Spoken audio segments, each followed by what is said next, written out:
जब मेरे सामने आया करो तो कुछ ढंग के कपड़े पहन लिया करो, वरना मैं भूल जाऊंगा कि तुम मुझसे 12 साल छोटी हो। गांव के एक कोने में बसी एक छोटी सी दुनिया में 16 साल की आशा की शादी उसके घर वालों ने 28 साल के जारून शाह से कर दी।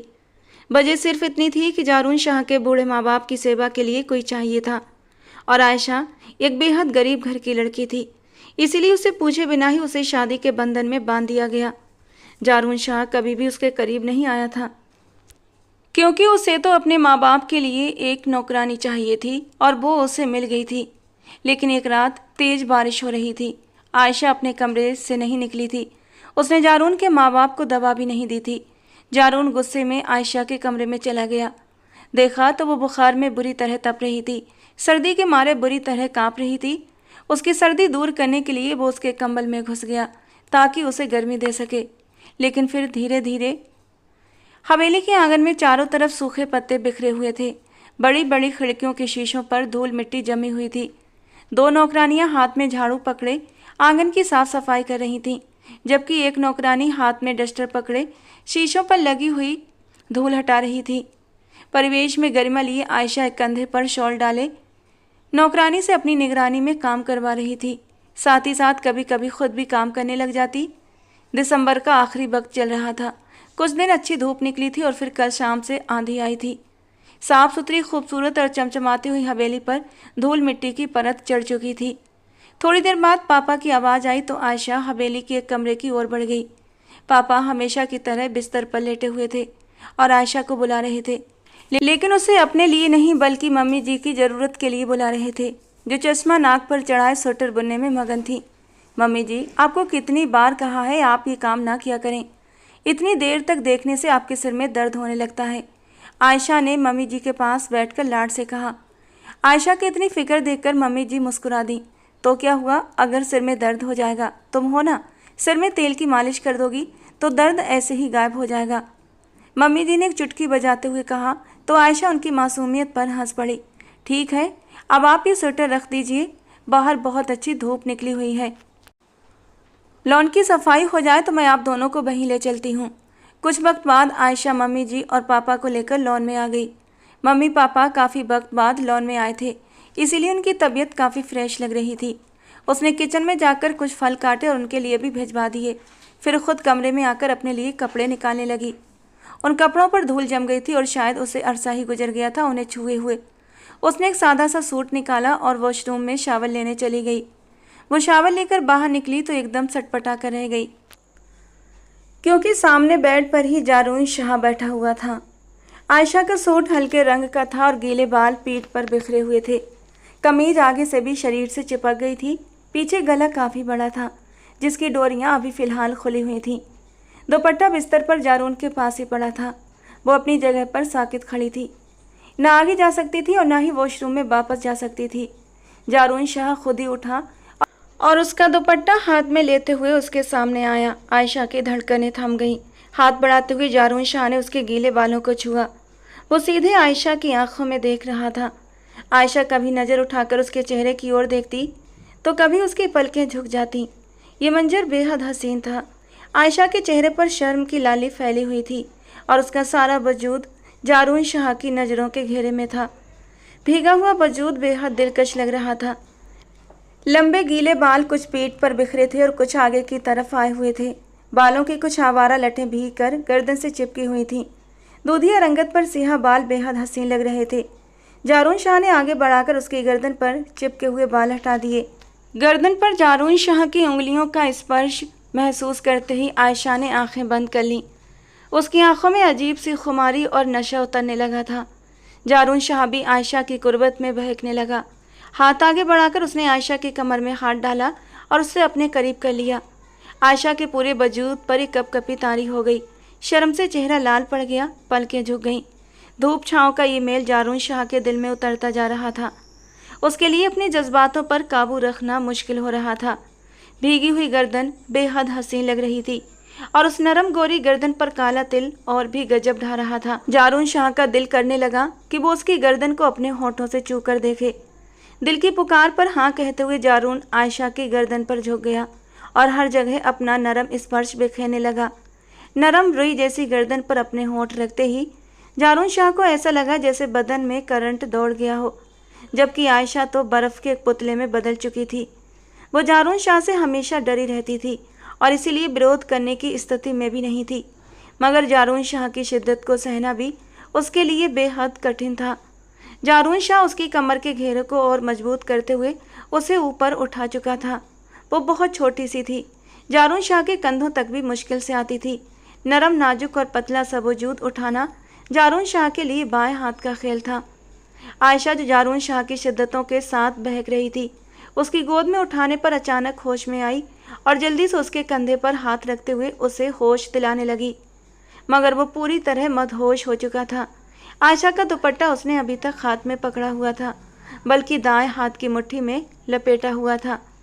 आयशा को यूं कंफ्यूज देखकर उसका दुपट्टा लौटाने आया था, मगर उसके हुस्न के जादू में पूरी तरह खो चुका था, डूब चुका था कि अब खुद पर काबू खोता बुरी तरह बहकने लगा था। साईं, ये आप क्या कर रहे हैं? मुझे छोड़ दें, मुझे डर लग रहा है। उसने आंखों को जोर से बंद कर रखा था। वो जो अभी तक उसके नरम गुलाबी होठों पर फोकस किए हुए था, अचानक ही होश की दुनिया में लौट आया और जल्दी से आयशा को नीचे उतार दिया और पीछे हट गया। हैरत भरी निगाहों से वो आयशा को देख रहा था। वो कैसे उसकी खूबसूरती में बह गया, उसे खुद भी समझ नहीं आया था। तेज रफ्तार की जैसी धड़कनों को उसने मुश्किल से संभाला हुआ था। होश वापस लौटे तो उसने झट से दुपट्टा आयशा की तरफ बढ़ा दिया और सपाट लहजे में बोला, जब भी मेरे सामने आया करो तो ढंग के कपड़े पहन लिया करो, वरना मैं बहक जाऊंगा और भूल जाऊंगा कि तुम मुझसे 12 साल छोटी हो। ये जुमला नहीं था, एक दर्द भरी चेतावनी थी जो आयशा की रीढ़ की हड्डी तक उतर गई थी। उसने जल्दी से हाँ में सिर हिलाया। जी सही है, मैं आगे से ख्याल रखूंगी, कहते हुए अपना दुपट्टा पकड़ते ही कमरे से भाग गई और जारून शाह न चाहते हुए भी आयशा की इस हरकत पर मुस्कुरा दिया। वो लड़की बेहद हसीन होने के साथ साथ बेहद मासूम और संवेदनशील थी। उसमें अपनापन और खालिस जज्बात कूट कूट कर भरे हुए थे। वो कभी किसी का बुरा नहीं सोच सकती थी, ना ही किसी से बदतमीजी कर सकती थी। थोड़े ही समय में जारून शाह को आयशा की कई खूबियों का अंदाजा हो चुका था, मगर इस वक्त वो सिर्फ उसकी डरपोक और भोली सी नेचर को सामने रखता था और बाकी सभी खूबियों को पीछे छोड़ देता था। थोड़ी देर बाद फ्रेश होकर जब वो कमरे से बाहर आया तो नौकरानी ने बताया कि मम्मी, पापा और आयशा तीनों लॉन में बैठे हैं। आयशा मम्मी जी की किसी बात पर जोर से हंसते हुए बार बार उनके गाल खींच रही थी, जबकि पापा उन दोनों को गुस्से से घूर रहे थे, बनावटी गुस्से से। पापा जी, क्या बात है, इस उम्र में भी आप जलन महसूस कर रहे हैं? मैं तो लड़की हूँ और लड़की लड़कियों को गले लगा सकती हैं, उन्हें चूम भी सकती हैं, इसमें कोई बुराई तो नहीं है ना, और ना ही कोई बंदिश है। और मम्मी जी तो मेरी बहुत अच्छी दोस्त हैं, बस मेरा मन करता है उनके साथ हंसने का, बोलने का, शरारतें करने का। आयशा खिलखिलाकर हंस रही थी और बात करते हुए मम्मी जी के गाल चटाचट चूम रही थी और पापा इसी बात पर जलन महसूस कर रहे थे। जारून शाह मुस्कुरा दिया। ये मंजर कितना खूबसूरत और मुकम्मल था। उसका दिल किया कि वो बेख्तियार आगे बढ़कर इस मंजर का हिस्सा बन जाए, मगर तभी आयशा का चेहरा धुंधलाने लगा। लॉन में एक नया मंजर बनता जा रहा था जिसने उसके कदम वहीं जड़ दिए। उसके चेहरे की मुस्कान गायब हो गई और जबड़े भींच गए। उसने अपने हाथों की मुट्ठियां कसकर बंद की और अपने गुस्से को काबू करने की कोशिश करने लगा, मगर वो कंट्रोल से बाहर होता जा रहा था। वो चुपचाप वापस हवेली की ओर मुड़ गया, मगर पापा जी की नज़र उस पर पड़ चुकी थी और इसीलिए उन्होंने तुरंत आवाज़ दे दी, जारून बेटा, तुम कब आए और अब कहाँ जा रहे हो? आ जाओ, कभी हमारे साथ भी बैठ जाया करो। पापा जी की आवाज़ के साथ ही जब आयशा ने उसे एक नज़र उठाकर देखा तो कमरे में हुआ वो पल याद आ गया जब जारून उसके बेहद करीब हुआ था। अचानक से उसे अपनी गर्दन पर जारून शाह के दहकते लबों का स्पर्श महसूस होने लगा और इस एहसास के साथ ही उसके गाल तपने लगे। शर्म की लाली उसके चेहरे पर फैल गई, पलकें शर्म के मारे लरज उठीं और खुद ब खुद नीचे झुक गईं। सुरैया बेगम उसके चेहरे को गौर से देख रही थी, दिल से दिल को जानने की कोशिश कर रही थी। आखिरकार उनका बेटा अपनी बीवी के दिल में अपने लिए कोई एहसास जगाने में कामयाब हो ही गया था। जारून शाह लॉन में रखी कुर्सियों में से एक पर आकर बैठा और सिर झुका लिया। सुरैया बेगम और असगर साहब उससे हालचाल और बाकी कामों के बारे में पूछने लगे। वो उन दोनों के सवालों का जवाब देते हुए कभी कभी एक नज़र उठाकर आयशा को देख लेता था और आयशा उसकी नज़रों से बुरी तरह घबरा रही थी। और फिर आयशा ने वहाँ से खिसकने में ही अपनी भलाई समझी। वो जल्दी से उठकर किचन में गई, कॉफ़ी का मग बनाकर नौकरानी को दे दिया कि वो जारून शाह को दे आए और ख़ुद अपने कमरे में लौट आई। आईने में अपना अक्स देखा तो गर्दन पर पड़ा हुआ सुर्ख निशान दिखाई दिया, जिसे देखकर आयशा को जारून की शिद्दतें याद आ गईं और वो मुस्कुरा दी। उसकी दूधिया गर्दन पर पड़ा वो निशान बहुत ज़्यादा सुर्ख और गहरा हो रहा था। दिल अनजाने ही सपने सजाने लगा, ये सोचे बगैर कि जारून शाह कभी उसकी किस्मत का सितारा नहीं बन सकता। वो तो जारून शाह के पैरों की धूल के बराबर भी नहीं। कहाँ जारून शाह, आसमान का चमकता हुआ चाँद, और कहाँ आयशा, ज़मीन की खाक। दोनों का मिलन नामुमकिन था। न जाने क्यों तो आंसू आंखों से टूट कर गालों पर लुढ़क आए, जिसे आयशा ने चुपके से साफ कर लिया और दिल से जारून शाह को अपने मुकद्दर का सितारा बनाने के लिए अपने रब से फरियाद करने लगी। क्या मेरी ज़िंदगी में कभी खुशियाँ दस्तक देंगी, या इसी तरह मैं बिना खुशियों के अपनी ज़िंदगी गुजार दूँगी? या अल्लाह, आप मुझ पर कब मेहरबान होंगे और कब मुझे जारून शाह की मोहब्बत मिलेगी? चाहे जाना और चाहना किसे बुरा लगता है। वो जारून शाह की चाहत में तो डूब चुकी थी, मगर बदले में उसे कभी भी मोहब्बत का जवाब मोहब्बत से नहीं मिला था। ये अलग बात थी कि उसने कभी जारून शाह के सामने कोई पहल नहीं की थी। स्वाभाविक झिझक के अलावा पहली रात में की गई जारून शाह की बातें भी उसके दिल में गड़ी हुई थीं। पहली रात ही जारून शाह ने उसका दिल बुरी तरह तोड़ दिया था। उसके बाद आयशा ने जारून शाह को चाहा तो बेइंतहा चाहा, मगर कभी भी उसकी जात से कोई उम्मीद नहीं रखी। मगर आज जारून के करीब आकर उसने एक बार फिर उसे अपने जादू में बांध लिया था। न जाने क्यों जब वो करीब आया तो आयशा को ऐसा लगा जैसे वो भी उससे मोहब्बत करने लगा है और अपने दिल के हाथों मजबूर होकर उसके करीब आया है। मगर जब उसने दुपट्टा पकड़ाते हुए सख्त लहजे में वो बात कही, तब उसकी सारी खुशफहमियाँ हवा हो गई थीं। वो खुद पर अफसोस करने लगी कि क्या वो एक आदमी की कुर्बत के लिए इतनी बावली होती जा रही थी कि उसका चुभता हुआ लहजा भी मोहब्बत जैसा लगने लगा था। बस आज के बाद कभी भी उनकी किसी बात को सीरियस मत लेना। वो अगर करीब भी आए तो ये देख लेना कि गलती कहाँ है और वो किस अंदाज में तुम्हें वार्निंग दे रहे हैं। मुझे तो नहीं पता था कि जब मैं नहाकर निकलूँगी वो कमरे में मौजूद होंगे। मुझे भीगे हुए रूप में देखकर वो अपनी नज़रें झुका भी तो सकते थे ना, या फिर मेरा दुपट्टा उठाकर मुझे चुपचाप दे देते। लेकिन नहीं, उन्होंने जानबूझकर मेरे जज्बातों के साथ खेला, मेरे करीब आए। हो सकता है वो जानबूझकर मेरे करीब आए हों, मेरे दिल का हाल जानने के लिए। जब वो मेरे करीब आए थे तो उस वक्त कुछ पल के लिए मेरी हालत भी ख़राब हुई थी। सांसें बुरी तरह से तेज हुई थीं। दिल की धड़कनों का शोर जारून शाह ने भी बखूबी सुना होगा। चेहरे पर फैली शर्म की लाली को भी उन्होंने अच्छे से देखा होगा। ओह मेरे खुदा, मैं अपने जज्बात छुपाने में हार कैसे गई। कहीं उन्हें ये तो नहीं पता चल गया कि मैं उनसे मोहब्बत करने लगी हूँ। नहीं नहीं आयशा, ये तुम क्या सोच रही हो? आईने के सामने खड़ी वो खुद ही खुद बड़बड़ाए जा रही थी। उसे खुद भी समझ नहीं आ रहा था कि वो पागलों जैसी हरकतें क्यों कर रही है। कुछ वक्त बाद उसने अपनी हालत पर काबू पा लिया और किचन में जाकर खाना बनाने लगी। सुरैया बेगम और असगर साहब के लिए परहेजी खाना वो खुद अपने हाथों से बनाती थी। उबली हुई कद्दू की सब्जी और बिना मिर्च की दाल बनाई थी। साथ में सलाद और रायता तैयार किया और ट्रे सजाकर उनके कमरे में पहुंच गई। नौकरों ने उन्हें पहले ही कमरे में पहुंचा दिया था, जहां जारून शाह भी बैठा हुआ था। शायद उसकी छुट्टी थी, इसीलिए वो इत्मीनान से अपने मम्मी पापा के साथ बैठा था और उनके साथ वक्त गुजार रहा था। लेकिन आयशा की जान को मुश्किल में डाले हुए था। जब वो घर में नहीं होता था तो आयशा आराम से घूमती फिरती थी, और अब तो कुछ हद तक उसके होते हुए भी वो खुद को आज़ाद समझने लगी थी। मगर आज की उस हरकत के बाद वो उससे बचती फिर रही थी। खाने की ट्रे पकड़े आयशा के हाथ कांपने लगे। इससे पहले कि ट्रे ज़मीन पर गिर जाती, जारून शाह ने आगे बढ़कर उसके हाथों पर अपना हाथ रख दिया। इस तरह आयशा के हाथों ने ट्रे को थामा हुआ था और जारून के हाथों ने आयशा के हाथों को। आयशा ने बेख्तियार जारून शाह की ओर देखा, वो भी उसी की ओर देख रहा था। एक पल के लिए नज़रों का टकराव हुआ और आयशा ने तुरंत अपना रुख मोड़ लिया। आयशा की नज़रें फेर लेने को महसूस करते हुए जारून शाह भी होश में आया और आयशा के हाथ से ट्रे लेकर मेज़ तक ले गया और अपने माँ बाप के आगे खाना सर्व करने लगा। असगर साहब खुद ही छोटे छोटे निवाले लेकर अपना खाना खाने लगे, जबकि सुरैया बेगम को जारून अपने हाथों से छोटे छोटे निवाले बनाकर खिलाने लगा। वो अपने माँ बाप से बहुत प्यार करता था। उसका बस चलता तो उन्हें कोई भी तकलीफ नहीं आने देता। उनके प्यार की खातिर ही वो इतना बड़ा कदम उठा गया था कि आयशा को इस घर में ले आया था, वो भी अपनी पत्नी की हैसियत से। आयशा की आंखों में आंसू भरने लगे। वो तो उल्टे कदमों वापस लौट गई।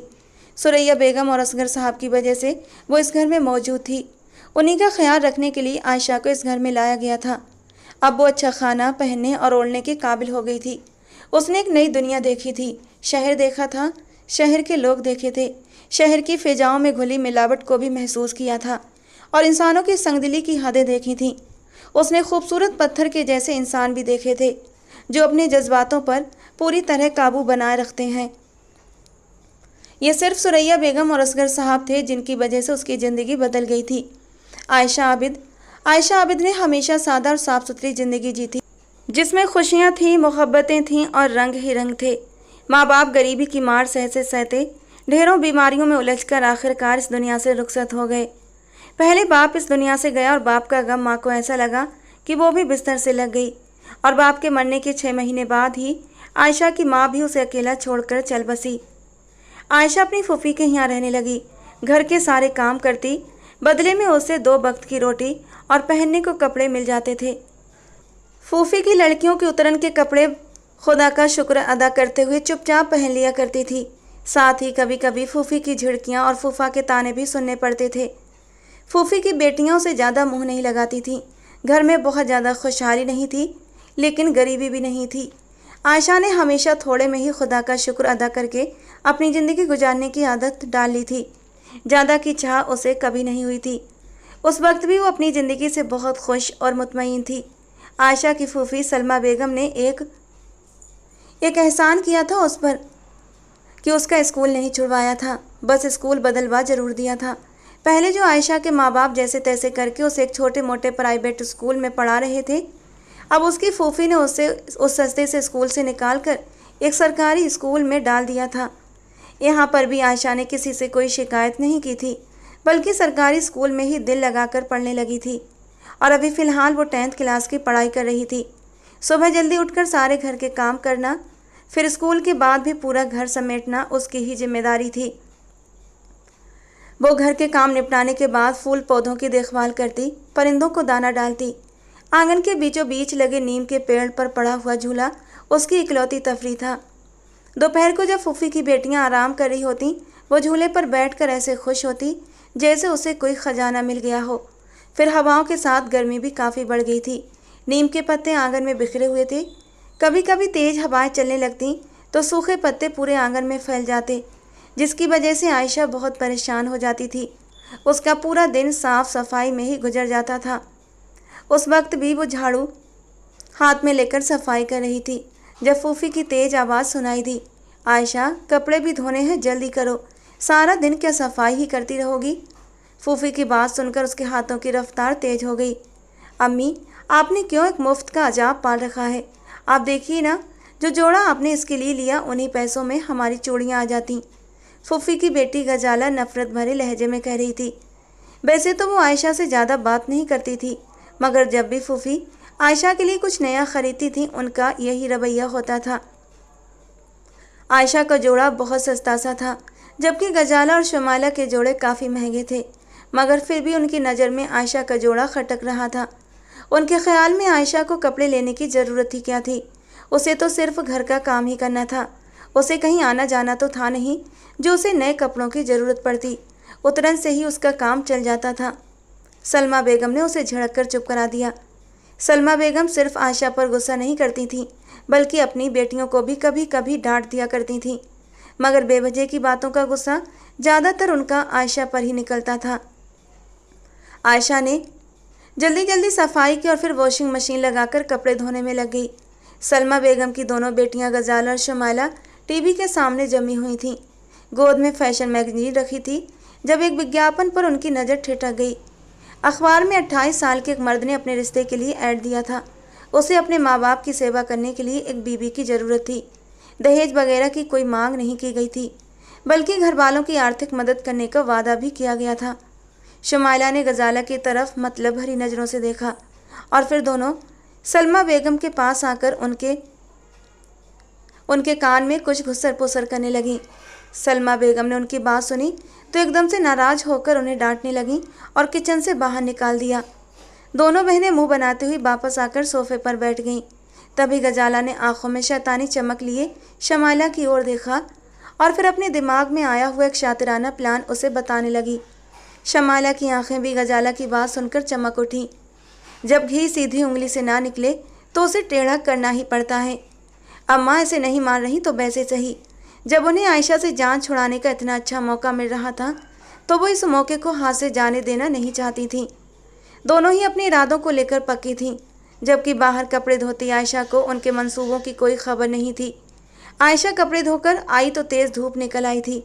सूरज सिर पर चमकने लगा था। वो अब अपने कमरे में जाकर आराम करना चाहती थी कि तभी गजाला ने उसे अपने पास बुलाया और कुछ पैसे देते हुए कहा, जाओ करीबी दुकान से चिप्स और नमकीन के पैकेट लेकर आओ। आयशा ने हैरानी से देखा, क्योंकि आज तक सलमा बेगम ने उसे कभी भी इस तरह बाहर सामान लाने नहीं भेजा था। मगर गजाला उसे 500 का नोट पकड़ाते हुए बार बार जोर दे रही थी कि जल्दी जाकर सामान लेकर आओ। ना चाहते हुए भी आयशा ने गजाला के हाथ से वो नोट थाम लिया और बाहर की तरफ चल दी। तभी गजाला ने अपने मोबाइल से एक नंबर मिलाया और दूसरी तरफ की बात सुनकर इत्मीनान से सर हिला दिया। आयशा दुकान पर गई और घबराते हुए जल्दी जल्दी नमकीन, चिप्स और कोल्ड ड्रिंक्स के पैकेट लेकर वापस लौट रही थी कि तभी बराबर वाले मकान से एक लड़का निकल कर आया और आयशा का हाथ पकड़ लिया। आयशा बहुत ज़्यादा घबरा गई। जिंदगी में पहली बार उसे ऐसी सिचुएशन का सामना करना पड़ रहा था। उसके तो हाथ पांव फूल गए थे। वो जल्दी जल्दी अपना हाथ छुड़ाने की कोशिश करने लगी और उसी वक्त बाहर निकलती हुई सलमा बेगम ने यह मंजर देख लिया। आयशा का हाथ मोहल्ले के एक बदमाश लड़के के हाथ में देकर उनके माथे पर बल पड़ गए और हाथ में पकड़ा हुआ शॉपिंग बैग भी गजाला की बात की पुष्टि कर रहा था। वो एकदम से सन्न रह गई थी कि न जाने उन्होंने आयशा की परवरिश में क्या कमी छोड़ दी थी जो वो ऐसी निकली। उन्होंने आयशा का हाथ पकड़ा और गली में ही उसे एक तमाचा मारते हुए घर ले आई। आयशा रोते हुए सफाई देती रही, उन्हें बताती रही कि गजाला ने ही उसे बाहर सामान लेने के लिए भेजा था। मगर सलमा बेगम उसकी कोई भी बात सुनने के लिए बिल्कुल भी तैयार नहीं थी। सलमा बेगम तो अपने कमरे में गहरी नींद में सो रही थी जब गजाला उनके कमरे में दाखिल हुई और कहने लगी, मम्मा मुझे आपसे कुछ ज़रूरी बात करनी है। ये बात आयशा के बारे में है। जब सलमा बेगम ने गजाला की बात सुनी तो उनका गुस्सा 7वें आसमान पर पहुंचा। गजाला ने अपनी माँ को बताया कि आयशा बाहर गली में किसी लड़के से मिलती जुलती है और उसे खाने पीने की चीज़ें भी लेती है। जब दोपहर को सब लोग सो जाते हैं तो वो उसी बात का फ़ायदा उठाती है। ये बात तो सलमा बेगम भी जानती थी कि आयशा दोपहर को सोती नहीं है और ना ही अपने कमरे में रहती है। मगर आयशा की मासूम तबीयत जानने के कारण उन्होंने कभी इस बात की तहकीकात नहीं की थी कि आयशा दोपहर को क्या करती रहती है। गजाला ने इस बात के साथ साथ फुफ्फो को यह भी बता दिया कि हर रोज़ दोपहर को आयशा को नमकीन, चिप्स, मिठाई और चॉकलेट्स और दूसरी चीज़ें खाते हुए भी देखती रही है। मगर आज वो रंगे हाथों पकड़े जाने की तैयारी में थी, इसीलिए उन्हें जगाने आ गई थी। और जब सलमा बेगम ने बाहर निकलकर गली का मंजर देखा तो गजाला की बात पर पक्की मोहर लग चुकी थी। गजाला ने आयशा के लिए जाल बिछाया था और वो उस जाल में अब बुरी तरह से फंस चुकी थी। आज वो पहली बार घर से बाहर निकली थी और उसी दिन से ज़िंदगी का सबसे बड़ा सबक मिल गया था। मगर तब तक बहुत देर हो चुकी थी। ना तो उसकी बात पर सलमा बेगम विश्वास करने वाली थी और ना ही गजाला ये बात मानने वाली थी कि उसे बाहर भेजने वाली वही थी।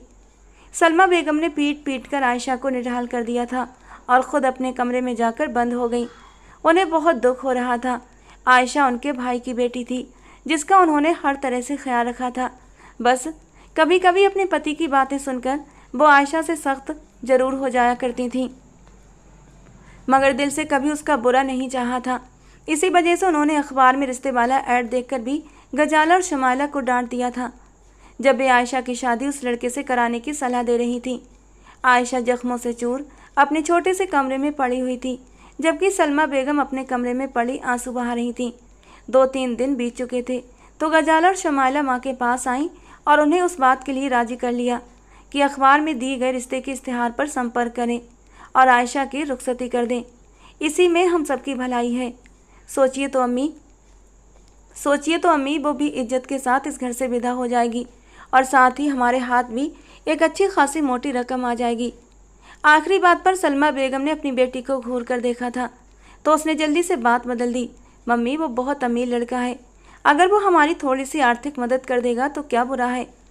लेकिन शुमाइला, इस ऐड में तो साफ लिखा है कि उसे सिर्फ अपनी माँ बाप की सेवा के लिए एक नौकरानी चाहिए, जिसे वो सिर्फ बीबी का नाम देकर अपने घर पर बिठाना चाहता है, ताकि बाद में कोई उससे सवाल जवाब न कर सके। तो इससे क्या फ़र्क पड़ता है मम्मी? कम से कम वो इज्जत से अपने घर में तो रहेगी ना। यहाँ रही तो हमारी नाक कटवाने में बिल्कुल भी देर नहीं लगाएगी। शुमाइला को तो अपना ही फ़ायदा नज़र आ रहा था। भले वो अमीर आदमी मासूम सी आयशा को नौकरानी बनाकर रखता, उसे कोई फ़र्क नहीं था। सलमा बेगम के पास भी अब कोई दूसरा रास्ता नहीं था। इससे पहले कि आयशा उनकी इज्जत को रौंद कर कोई और कदम उठा ले, बेहतर यही था कि उसकी शादी करके उसे रुखसत कर दिया जाए और अपने भाई भाभी की रूह के सामने खुद को सुरखरू कर लिया जाए।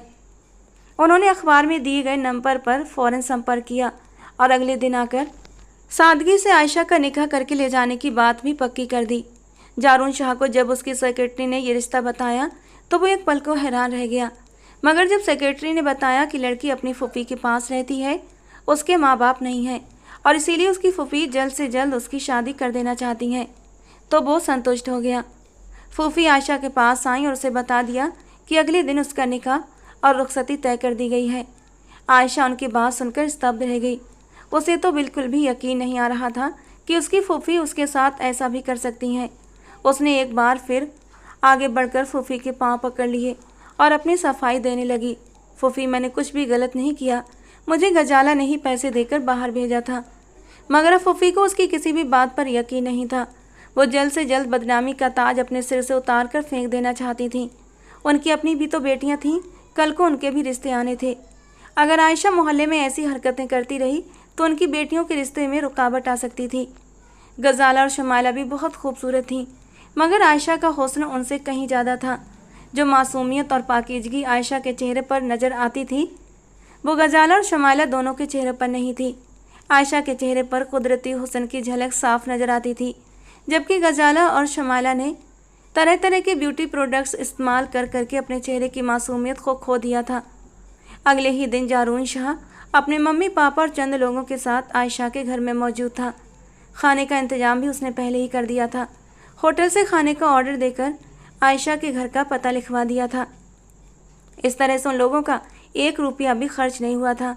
और फिर निकाह के बाद आयशा की रुखसती हो गई थी। कुछ जोड़े कपड़े लेकर आयशा अपने ससुराल में आ गई थी, मगर शादी की पहली रात ही जारून शाह ने उस पर उसकी हदें साफ कर दी थीं। 17 साल की मासूम आयशा को आंखों में ये उम्मीद लेकर आई थी कि शायद अब उसकी ज़िंदगी कुछ बेहतर हो जाएगी। ये सुनकर उसकी वो उम्मीदें भी टूट गई थीं। उसका शौहर उसे उसकी औकात दिखा रहा था। जारून शाह ने उसे साफ लफ्ज़ों में बता दिया था कि उसने उससे ब्याह कर इस घर में सिर्फ मम्मी पापा की देखभाल के लिए लाया गया है।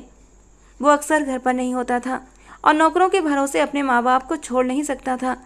परिवार का सदस्य नौकरों से ज़्यादा ध्यान रख सकता है, इसी वजह से उसने शादी की थी और यहीं पर आयशा के ख्वाबों का महल ज़मीन पर गिर पड़ा था।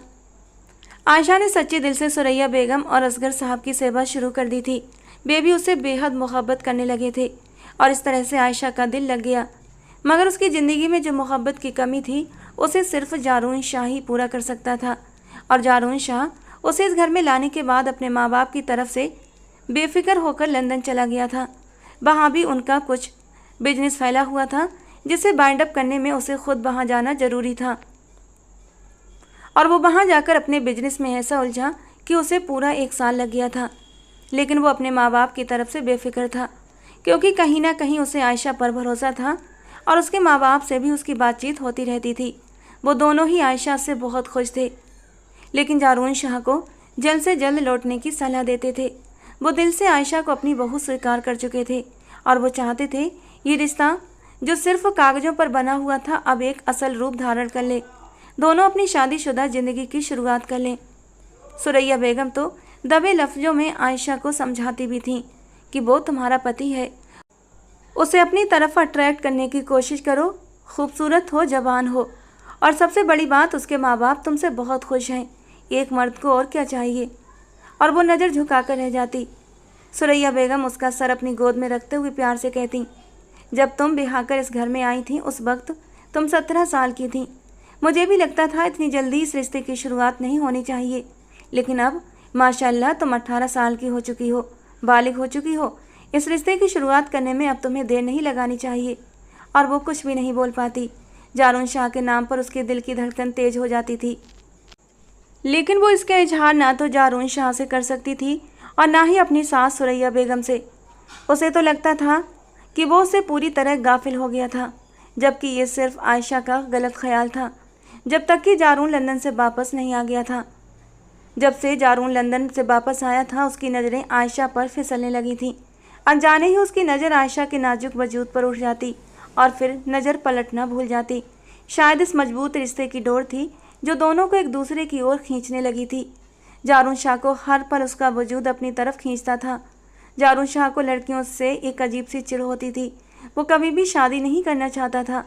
अब निगाह करके एक वजूद को अपने घर लाया था तो उसे नज़रअंदाज करने में बुरी तरह नाकाम हो रहा था। आयशा का मासूम हुस्न और खुलूस उसे बुरी तरह मुतासिर कर रहा था। जारून शाह के सामने आने पर या तो उसे मुखातिब करने पर वो बुरी तरह से घबरा जाती थी और कोई ना कोई ऐसी हरकत कर देती कि कभी कभी जारून शाह गुस्से के मारे दांत पीस कर रह जाता। मगर जिस तरह वो उसके माँ बाप का ख्याल रख रही थी, उसके लिए उसकी हर हरकत को वो बर्दाश्त कर जाता था। मगर जब से उसने आयशा को सफ़ेद लिबास में भीगा हुआ देखा था, वो खुद पर कंट्रोल नहीं रख पा रहा था। वो जानबूझकर अब वहीं जाकर बैठता जहां आयशा मौजूद होती थी। आयशा बहाने बहाने से उस जगह से खिसक जाया करती, मगर वो भी अपने नाम का एक था। फिर से वहीं पहुंच जाता जहां आयशा मौजूद होती। उसका शर्माना, घबराना और एकदम से डरकर भाग जाना जारून शाह बहुत ज़्यादा एंजॉय कर रहा था। आयशा जहां कहीं भी होती, जारून शाह उस पर नज़रें टिकाकर बैठा रहता था। आयशा को लग रहा था ये सब कुछ वो उससे जानबूझकर तंग करने के लिए कर रहा है, और किसी हद तक ये बात सही भी थी, क्योंकि जारून शायद ये बात समझ चुका था कि वो जितनी भी कोशिश कर ले, बहरहाल आयशा को नज़रअंदाज नहीं कर सकता। आज 16 जनवरी थी। आज के दिन आयशा ने अपनी माँ को खोया था। आयशा सुबह से ही बहुत ज़्यादा उदास थी। कई बार अपनी माँ को याद करते हुए उसकी आंखों में आंसू भी आ गए थे, मगर वो उन्हें साफ कर गई थी, क्योंकि अम्मा बाबा उसे ज़रा सा भी परेशान देकर उससे दुगना परेशान हो जाया करते थे। बेशक कुदरत ने जैसे उसके सगे माँ बाप उसे लौटा दिए थे उसके सास ससुर के रूप में, मगर जन्म देने वाली माँ की कमी आयशा का दिल बहुत बुरे तरीके से महसूस कर रहा था। ना चाहते हुए भी बार बार रोने पर वो मजबूर हो रही थी, इसीलिए घर के कोनों में छिपती फिर रही थी। जारून शाह ने उसकी उदासी देखी तो उससे पूछे बिना ना रह सका, क्या बात है आयशा, तुम्हारी तबीयत ठीक नहीं है? तो चलो तुम्हें डॉक्टर के पास ले चलता हूँ। आज तुम्हारा बर्ताव मुझे अजीब सा लग रहा है। जारून शाह ने उसके बदले हुए रवैये को नोट किया। आयशा के लिए तो यही बहुत था। उसकी आंखों में कई आंसू आ गए। वो अपना चेहरा हाथों में छुपाकर रो पड़ी। आयशा के रोने पर जारून शाह घबरा गया। कुछ भी हो, आयशा छोटी छोटी बातों पर रोया नहीं करती थी। यकीनन कोई बड़ी बात थी। उसने आयशा के हाथ उसके चेहरे से हटाए तो एकदम से साकित सा रह गया। दूधिया सफ़ेद रंगत पर भीगी हुई आंखों का तिलिस्म उसे अपने जादू में जकड़ गया। जारून शाह ने बेख्तियार आयशा को अपने सीने से लगा लिया और उसका कंधा थपथपाते हुए उसे तसल्ली देने लगा, जबकि जारून शाह के सीने से लगी आयशा की सिसकियां अब हिचकियों में बदल गई थीं। वो जोर जोर से रो रही थी। जारून शाह के तो हाथ पांव फूल गए। उसे आयशा के रोने की वजह समझ नहीं आ रही थी। सुबह से तो कोई ख़ास बात भी नहीं हुई थी। क्या बात है आयशा, मुझे बताओ, क्यों रो रही हो? क्या तबीयत ज़्यादा ख़राब है? आखिर इतना क्यों रो रही हो?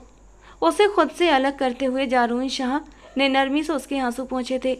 कुछ नहीं, बस अम्मी की याद आ रही है, सिसकियों के बीच आयशा ने बताया, और जारून एक गहरा सांस लेकर रह गया था। उसे थोड़ा सा सुकून हुआ था कि कोई बड़ी बात नहीं हुई थी। वो अपनी माँ को लेकर परेशान थी। कोई बात नहीं, तुम उनके लिए दुआ करो, हम कब्रिस्तान भी जाएंगे।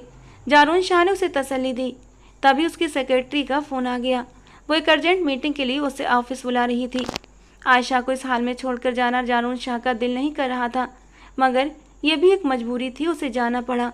लेकिन जाने से पहले वो आयशा को तसल्ली देना नहीं भूला। वो ऑफिस चला गया तो आयशा लॉन में आकर बैठ गई। सर्दी हद से ज़्यादा बढ़ी हुई थी, मगर उसे मौसम की परवाह नहीं हो रही थी। फुफ्फो की हुई ज्यादतियाँ याद आ रही थीं। कहते हैं इंसान का जब दिल टूट जाता है, जब दिल दुखी होता है, तो किसी एक पर दुखी होकर नहीं रोता, बल्कि हर उस दुख पर रोता है जो उसे ज़िंदगी के किसी भी मोड़ पर मिला हो।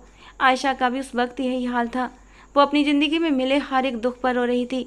बादलों ने सारे आसमान को घेर रखा था। बिजली जोर से चमकने लगी, मगर आयशा वहीं पर बैठी रही। वो अपने दुखों को आंसुओं में बहाती रही। जब बारिश तेजी से बरसने लगी, तब भी वो वहाँ से नहीं हिली। उसके जिस्म में अचानक तेज दर्द होने लगा और पूरे शरीर पर कपकपी तारी हो गई। सिर में अलग दर्द की टीसें उठ रही थीं। वो बहुत मुश्किल से अपनी जगह से उठी और अपने कमरे में आकर बंद हो गई। मुश्किल से उसने कपड़े बदले और बिस्तर पर गिर गई। सर्दी से उसका पूरा बदन टूट रहा था। जारून शाह रात गए मीटिंग से फ्री होकर घर आया। उसकी नज़रें आयशा को ढूंढ रही थीं, मगर वो उसे कहीं नज़र नहीं आ रही थी। उसने अपने मम्मी पापा के कमरे का रुख किया, क्योंकि उसके आने से पहले वो वहीं सोती थी। असगर साहब सर्दी से कांप रहे थे और उन्हें बुरी तरह खांसी लग चुकी थी।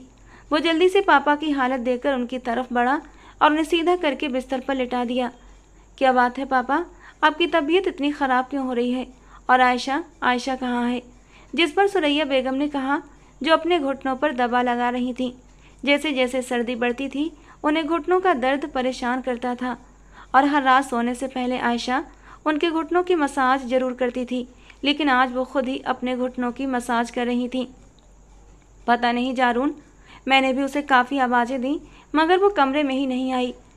शायद अपने कमरे में आराम कर रही होगी। सुरैया बेगम ने क्रीम का ढक्कन बंद करके साड़ी टेबल पर रखते हुए नॉर्मल से लहजे में ये बात कही थी, मगर जारून शाह के दिमाग में शरारे से फूटने लगे।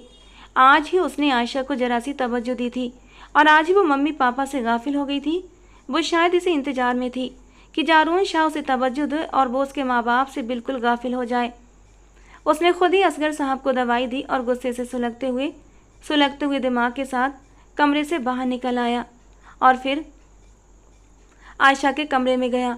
आयशा सामने बिस्तर पर लेटी हुई थी। वो गुस्से भरे अंदाज में आगे बढ़ा और आयशा के जिस्म से कंबल उतारकर दूर फेंक दिया। आयशा हड़बड़ाकर उठने लगी, मगर जोर का चक्कर आने की वजह से दोबारा बिस्तर पर गिर गई। जारून शाह ने उसकी कलाई पकड़कर उसे झंझोड़ना चाहा, मगर आयशा की कलाई बेहद गर्म हो रही थी। उसने जल्दी से आयशा को सीधा करके लेटाया और उसके माथे पर हाथ रखा। आयशा तो बुखार में बुरी तरह से तप रही थी। उसके पूरे वजूद पर कपकपी थी।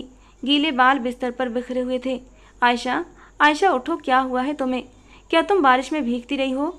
जारून शाह ने उसका चेहरा थपथपाते हुए नरमी से पूछा, मगर वो बेसुध होती पड़ी रही। उसकी आंखें बंद होती जा रही थीं। आंखों के पपोटे भारी होते जा रहे थे। वो ना चाहते हुए भी अपनी आंखें नहीं खोल पा रही थी। जारून शाह जल्दी से किचन में भागा और वहां से गर्म दूध के साथ दवा लेकर आयशा के कमरे में वापस आया और उसे दूध के साथ दवाई दे दी। मगर अगले ही पल आयशा को कै आ गई और उसने दूध और टैबलेट्स बाहर उगल दिए। जारून शाह और भी परेशान हो चुका था। बाहर मौसम हद से ज़्यादा ख़राब था। वो उससे कहीं अस्पताल भी लेकर नहीं जा सकता था, जबकि सर्दी की शिद्दत से आयशा के दांत बज रहे थे। उल्टी करने की वजह से आयशा के सारे कपड़े भी ख़राब हो चुके थे। जारून शाह जल्दी से अलमारी की तरफ बढ़ा और आयशा के कपड़े निकाल कर लाया, मगर आयशा में इतनी ताकत नहीं थी कि वो अपने कपड़े खुद बदल सके। जारून शाह ने उसका दुपट्टा उतार कर एक साइड पर रख दिया और उसके कपड़े बदलने लगा। जैसे ही उसका हाथ उसके नरम गरम जिस्म को छूता, उसके दिल में कोमल और भावुक भावनाएं उमड़ने लगती। मगर आयशा की हालत को देखते हुए उसने खुद पर काबू बनाए रखा था और फिर जल्दी से उसके कपड़े बदलकर उसे बेड पर लिटा दिया और कंबल उड़ा दिया। मगर आयशा को बहुत ज़्यादा ठंड लगती जा रही थी। उसे समझ नहीं आ रहा था कि वो अब क्या करे और क्या नहीं। आयशा के वजूद को गर्म करने का अब उसके पास एक ही तरीका था।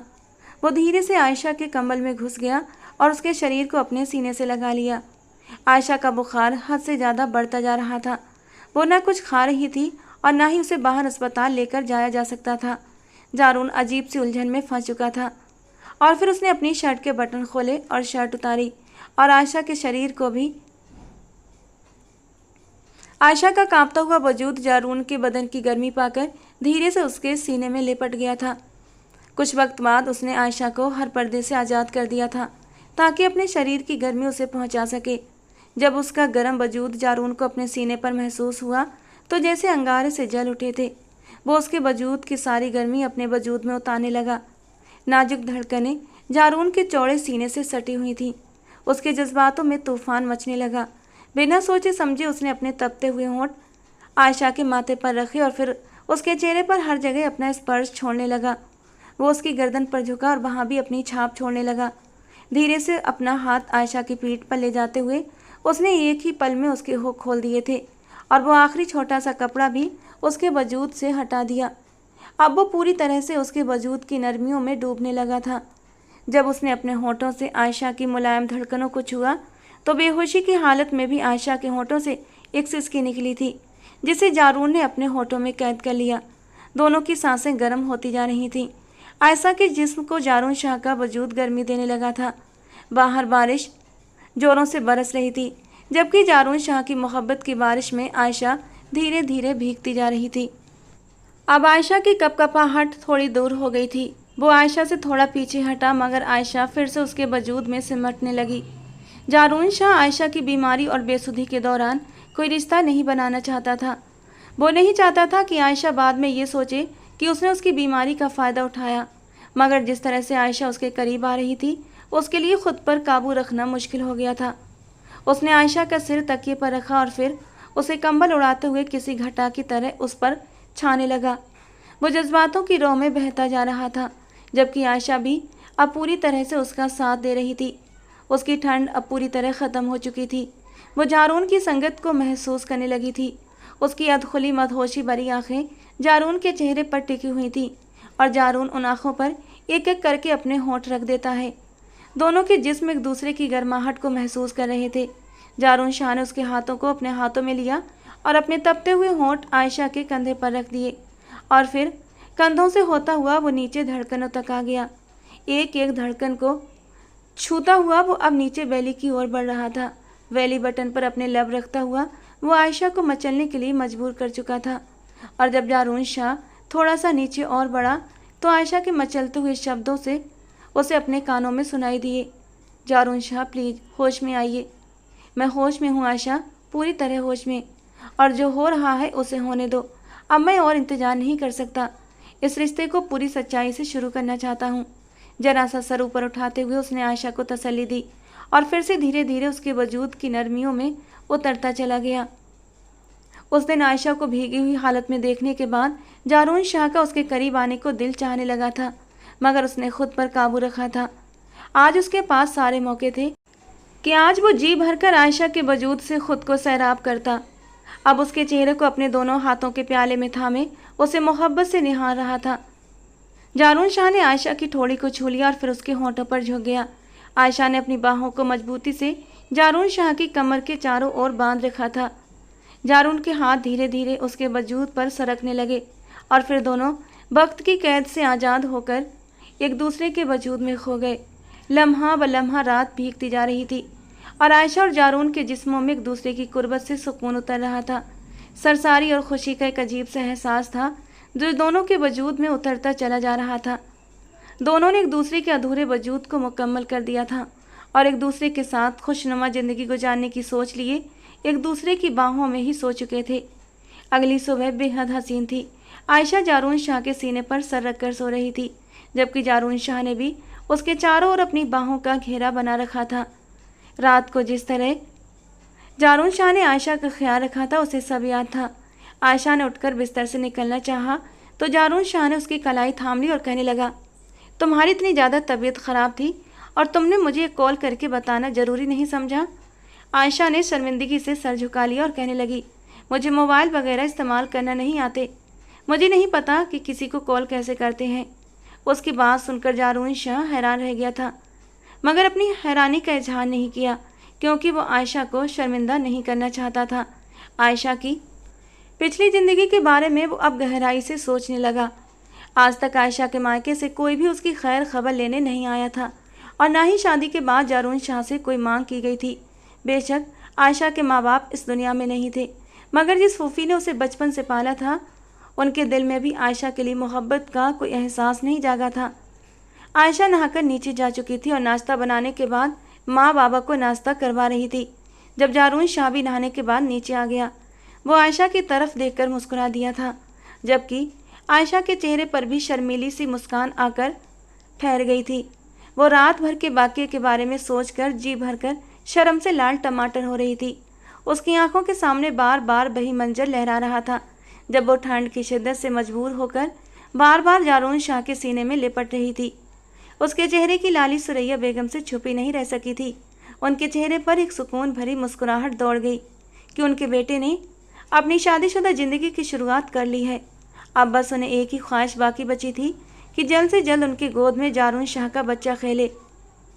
जारून शाह नाश्ता करने के बाद चुपचाप घर से निकल गया था। उसने अपने माँ बाप को भी कुछ नहीं बताया था कि वो कहाँ जा रहा है। वो आयशा के मायके में जाकर उनकी खबरगिरी करना चाहता था और वजह मालूम करना चाहता था कि आखिर उन्होंने आयशा से इस तरह रिश्ता क्यों तोड़ दिया था। पहले उसे इस बात की कोई परवाह नहीं थी कि आयशा कौन है, कहाँ से आई है और उसका बैकग्राउंड क्या है, मगर अब वो उसे सच्चे दिल से अपनी बीवी तस्लीम कर चुका था और उससे मोहब्बत भी करने लगा था। अब उसके बारे में हर एक बात जानना उसके लिए ज़रूरी हो गया था। वो आयशा के घर में दाखिल हुआ तो गजाला और शमाला बुरी तरह से चौंक पड़ी थीं। आयशा और जारून की शादी एक साजिश का नतीजा थी, मगर ये साजिश करने के बाद दोनों बहनें बुरी तरह पछता रही थीं, क्योंकि जब उन्होंने जारून शाह को देखा था तो उनके सीने में जलन की आग भड़क उठी थी। ऐसा खूबसूरत और अमीर इंसान कौन नहीं चाहेगा अपने लायक पार्टनर के तौर पर, मगर वो अपनी नादानी में जारून शाह को आयशा की झोली में डाल बैठी थी।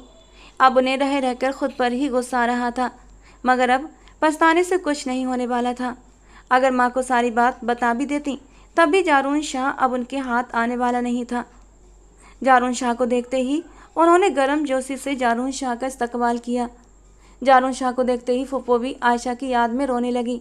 उनकी आंखों में नमी उतरने लगी, मगर उन्होंने खुद पर काबू कर लिया और जारून शाह को खुशामदीद कहते हुए गजाला और शमाला को खाने पीने का इंतजाम करने को कहा। जारून शाह आयशा की फुप्पो के सामने बैठा और धीरे से कहने लगा, आप आयशा की फुप्पो लगती हैं। जारून शाह की बात पर फुप्पो ने हाँ में सर हिलाया। मुझे अपने मम्मी पापा की सेवा के लिए एक लड़की की ज़रूरत थी और इसी मकसद से मैंने आयशा से निकाह किया था। दहेज न लेने और लड़की के घर वालों की मदद करने का भी वादा किया था, और ये शर्त मैंने इसलिए रखी थी ताकि मेरी बीबी मेरे मम्मी पापा की सेवा में कोई कमी न छोड़े। जारून शाह ने अपनी बात पूरी करने से पहले भूमिका बांधी थी तो फुप्पो का दिल सिमट गया कि कहीं आयशा से कोई गलती तो नहीं हो गई, या फिर उन्होंने आयशा को किसी गलत इंसान के हवाले तो नहीं कर दिया। वो सोच में पड़ गई थी, जबकि जारून शाह ने अपनी बात जारी रखी हुई थी। आयशा से निकाह करके जब मैं उसे अपने साथ ले गया तो उसने मम्मी पापा की सेवा में कोई कसर नहीं छोड़ी थी, मगर अब मैं उससे मोहब्बत करने लगा हूँ और मैं उसे पूरे सच्चे दिल से अपनाना चाहता हूँ। मैं चाहता हूँ हम एक खुशहाल शादीशुदा ज़िंदगी की शुरुआत करें, मगर उससे पहले मैं ये भी जानना चाहता हूँ कि चलिए मैंने जो भी ऑफ़र आप लोगों को दिए उसके पीछे मेरा एक निजी मकसद था कि मेरे मम्मी पापा को एक नेक और सेवा भाव वाली बहू मिल जाए, लेकिन आपने अपनी ही भतीजी को मेरे निकाह में देने के बाद कभी उसकी खैर खबर तक नहीं ली। क्या मैं इस बात की वजह जान सकता हूँ? जारून शाह सादगी से फुप्पो से सवाल कर रहा था, मगर उनके तो पसीने छूट गए थे। अगर वो सच बता देती तो यकीनन आयशा का रिश्ता खतरे में पड़ सकता था। उन्हें यही मुनासिब लगा कि वो खुद को ही बुरा बना लें। तब उन्होंने कहा, आयशा हमारे लिए एक बोझ से ज़्यादा कुछ नहीं थी, इसीलिए जब उसका आपका रिश्ता देखा तो मुझे यही सही लगा कि अच्छा रिश्ता है, आयशा की शादी कर दी जाए। आयशा की नेचर शुरू से ही सेवा भाव वाली है, इसीलिए मुझे यकीन था कि वो आपके साथ अच्छी ज़िंदगी गुजारेगी और आपको शिकायत का मौका नहीं देगी। फुप्पो ने अपनी बात ख़त्म ही की थी कि तभी गजाला स्नैक्स और कोल्ड ड्रिंक्स लेकर आगे बढ़ी थी। जारून शाह ने कुछ भी खाने पीने से इनकार कर दिया था और फिर फुप्पो से विदाई के शब्द कहने लगा, जबकि गजाला अपनी माँ से नज़रें बचाकर बाहर के आंगन में निकल आई। उसके दिमाग में अब एक और ही शैतानी योजना आ गई थी और अब वो उस पर अमल करने की भी सोच रही थी। जैसे ही जारून शाह बाहरी गेट की तरफ बढ़ा तो गजाला जल्दी से उसके रास्ते में आ गई और कहने लगी, बेशक आप बहुत हैंडसम हैं और चेहरे से शरीफ आदमी लगते हैं, मगर जो लड़की आपको मिल गई है ना, तौबा तौबा, अम्मा ने भी ना बहुत जुल्म किया है आप पर। एक ऐसी लड़की को आपके साथ बांध दिया जिसके गली गली में अफेयर थे। खुद को बदनामी से बचाने के लिए अम्मा ने उसका निकाह आपसे करवा दिया। क्या वो आपके घर में होते हुए भी दूसरे मर्दों के साथ अफेयर चला रही है?